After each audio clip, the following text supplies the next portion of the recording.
اللہ تعالیٰ فرماتا ہے میرا بندہ جب فرائض کو ادا کرتا ہے، فرض نماز پڑھتا ہے، فرض روزہ رکھتا ہے، فرض زکوٰۃ دیتا ہے، فرض حج کرتا ہے، میرا بندہ میرے قریب آتا ہے۔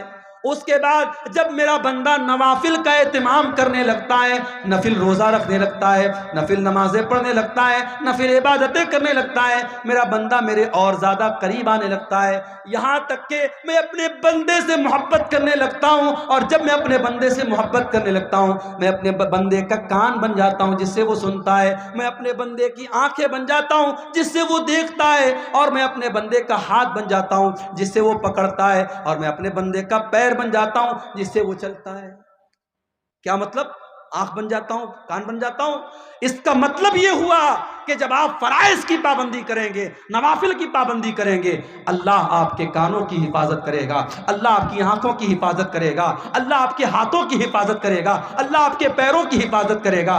آپ کان سے کوئی غلط بات نہیں سنیں گے، آپ آنکھوں سے کوئی غلط بات نہیں دیکھیں گے، آپ ہاتھوں سے کسی غلط بات کو ٹچ نہیں کریں گے، آپ پیروں سے کسی غلط چیز کی طرف چل کے نہیں جائیں گے۔ جب اللہ محبت کرتا ہے، اللہ آپ کی حفاظت کرتا ہے، آپ کے باڈی اور آپ کے شریر کی اللہ تعالیٰ حفاظت کرتا ہے اور گناہوں سے آپ کو بچاتا ہے۔ ایک اور چیز ہے جو اللہ کو بہت پسند ہے، اللہ کے نبی کے پاس ایک صحابی آتے ہیں، اے اللہ کے نبی آپ سے ایک سوال پوچھنا چاہتا ہوں، مجھے کوئی ایسا عمل بتا دیجئے جو اگر میں وہ عمل کر لوں تو میں جنت میں چلا جاؤں۔ او لوگو، تم بھی اپنے مولویوں سے مسئلہ پوچھتے ہو، الٹی سیدھی چیزیں پوچھتے ہو، الٹے سیدھے سوالات پوچھتے ہو۔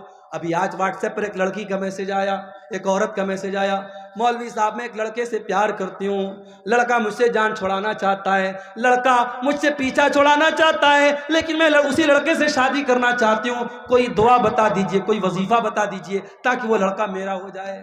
میں نے کہا یا اللہ یہ مصیبت، میں نے فوراً اس کو بلاک مارا۔ یہ آج کے دور میں ہو رہا ہے، لوگ میرے پاس سوال کرتے ہیں شیخ صاحب میں ایک لڑکی سے بہت محبت کرتا ہوں، اس کا باپ تیار نہیں ہو رہا ہے، تو شیخ صاحب کوئی دوا بتا دیجئے کہ باپ راضی ہو جائے۔ بھائی سیدھی سی بات ہے، اگر آپ کو کوئی رشتہ پسند ہے، کسی لڑکی کے بارے میں آپ نے سنا وہ لڑکی نیک ہے، اچھی ہے، دیندار ہے، خوبصورت ہے، رشتے کا پیغام بھیجو۔ لڑکی کے ماں باپ تیار ہیں، اچھی بات ہے، تیار نہیں ہے تو کام ختم۔ حرام طریقہ اسلام میں نہیں ہے، ناجائز راستہ اسلام میں نہیں ہے، اسلام کا یہ کانسیپٹ نہیں ہے کہ آپ پہلے چکر چلائیں اور اس کے بعد شادی کریں۔ تو آج کل مولویوں سے سوالات عجیب و غریب کرتے ہیں، بعض لوگ تو اتنے فالتو سوالات کرتے ہیں کہ سیدھے ان کو بلاک کرنے کا من کرتا ہے۔ صحابہ اللہ کے نبی کے پاس آتے تھے، سوال کیسے کرتے تھے؟ اخبرنی عن عمل یدخلنی الجنہ، اے اللہ کے نبی مجھے ایسا عمل بتا دیجئے اگر وہ عمل میں کروں تو میں جنت میں چلا جاؤں۔ آپ نے فرمایا دو کام کر لو، ازہد فی الدنیا یحبک اللہ، دنیا سے اپنی دلچسپی ختم کر دو، دنیا سے اپنا انٹرسٹ ختم کر دو، اللہ تم سے محبت کرنے لگے گا۔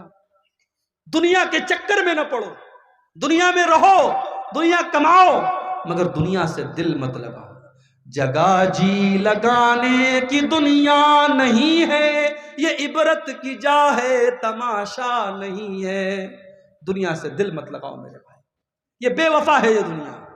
جائیداد بنانے والے زمین کے نیچے دفن ہیں، بینک بیلنس اکٹھا کرنے والے زمین کے نیچے دفن ہیں، اپنی طاقت کا غلط استعمال کرنے والے زمین کے نیچے دفن ہیں۔ دنیا سے اپنا انٹرسٹ ختم کر دو، جیسے ہمارے نبی نے ختم کیا۔ ہمارے نبی کیسے رہتے تھے دنیا میں؟ ہمارے نبی صلی اللہ علیہ وسلم دنیا میں کیسے رہتے تھے؟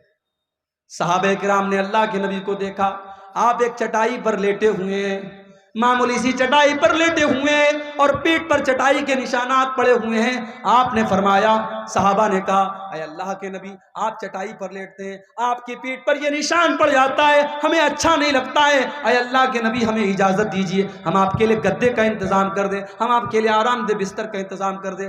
آپ نے فرمایا نہیں نہیں اے میرے صحابہ، مالی ولی دنیا، میرا دنیا سے کیا لینا دینا ہے، ما انا الا کراکب استظل تحت شجرۃ، ارے میں تو ایک مسافر کی طرح ہوں۔ ایک مسافر جب سفر پہ نکلتا ہے، کسی پیڑ کے نیچے آرام کرنے کے لیے لیٹ جاتا ہے، تھوڑی دیر آرام کرتا ہے، پھر اپنی منزل کی طرف چلا جاتا ہے۔ یہ دنیا میری وقتی آرام گاہ ہے، یہ دنیا میری منزل نہیں ہے، میری منزل اللہ کی آخرت ہے، میری منزل جنت ہے۔ آپ لوگوں کی منزل کیا ہے؟ بولیے، جنت پانا ہے نہیں پانا ہے؟ یہ اتنا بڑا پروگرام ہوا، یہ آپ کو جنت میں لے کے جانے کے لیے انتظام کیا گیا۔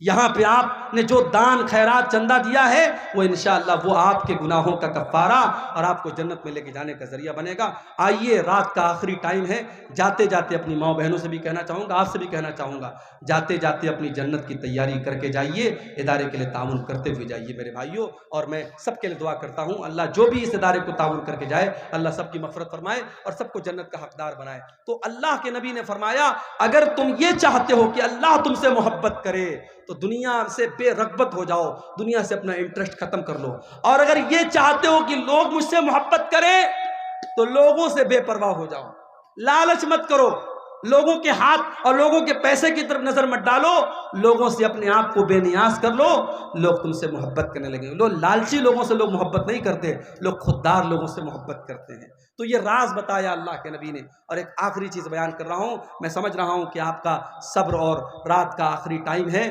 صبر اور برداشت کی انتہا ہو رہی ہے، کافی دیر سے آپ خطاب سن رہے ہیں، ایک آخری چیز بیان کر کے بات ختم کرتا ہوں۔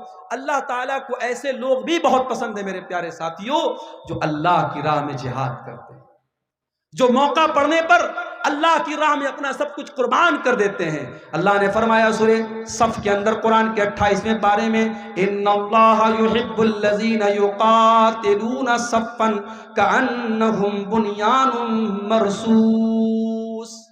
اللہ تعالیٰ ان لوگوں سے محبت کرتا ہے جو اللہ کی راہ میں۔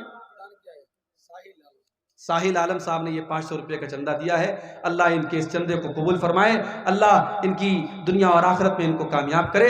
میرے پیارے ساتھیوں، آئیے اور جاتے جاتے اس ادارے کو تعاون کر کے جائیے، اللہ آپ کے چندے کو، آپ کے دان کو قبول فرمائے۔ اللہ تعالیٰ کو وہ لوگ پسند ہیں جو اپنی جان، اپنا مال، اپنا ٹائم اللہ کی راہ میں قربان کرتے ہیں۔ اگر آپ اللہ کی راہ میں کچھ قربان نہیں کرتے تو کم سے کم دل میں یہ تمنا رکھو، اگر موقع پڑا تو ہم جان قربان کر دیں گے۔ اللہ کے نبی فرماتے ہیں، لَوَدِدْتُ أَنْ أُقْتَلَ فِي سَبِيلِ اللَّهِ، میری تمنا ہے، میری آرزو ہے کہ میں اللہ کی راہ میں قتل کر دیا جاؤں، ثُمَّ أُحْيَا، اور پھر اللہ مجھے دوبارہ زندگی دے، ثُمَّ أُقْتَلْ، اور پھر میں قتل کر دیا جاؤں، بار بار میں قتل کیا جاؤں اور بار بار مجھے زندہ کیا جائے۔ یہ شیش محمد بھائی نے 500 روپے کا تعاون پیش کیا ہے، اللہ ان کے چندے کو بھی قبول فرمائے۔ میرے پیارے ساتھیوں، اللہ کے نبی صلی اللہ علیہ وسلم تمنا کر رہے ہیں، کیا ہمارے دل میں یہ تمنا ہے؟ کیا ہمارے دل میں یہ آرزو ہے؟ آئیے یہ تڑپ اور یہ آرزو بھی ہم اپنے اندر پیدا کریں، اللہ کے دین کے لیے، اللہ کی رضا کے لیے۔ ہم سے صدام حسین بھائی نے 500 روپے کا تعاون پیش کیا ہے، اللہ ان کے چندے کو بھی قبول فرمائے۔ میرے پیارے ساتھیوں، اللہ کے دین کے لیے قربانی کرنے کا جذبہ پیدا کیجئے، یہ جذبہ بھی بہت بڑی چیز ہے۔ آپ کچھ نہیں کرتے، اگر یہ جذبہ ہے تو وقت پڑنے پر آپ دین کے لیے بہت کچھ کر سکتے ہیں۔ آئیے ہم اللہ سے دعا کریں، رب العالمین ہم نے جو سنا ہے، جو ہم تجھے راضی کرنے والے اور تیرے محبوب جو اعمال ہم نے سنے ہیں، اللہ ان اعمال کو اپنے اندر پیدا کرنے کی ہم سب کو توفیق عطا فرمائے۔ رب العالمین ہمیں جب تک دنیا میں زندہ رکھے، اسلام پر زندہ رکھے۔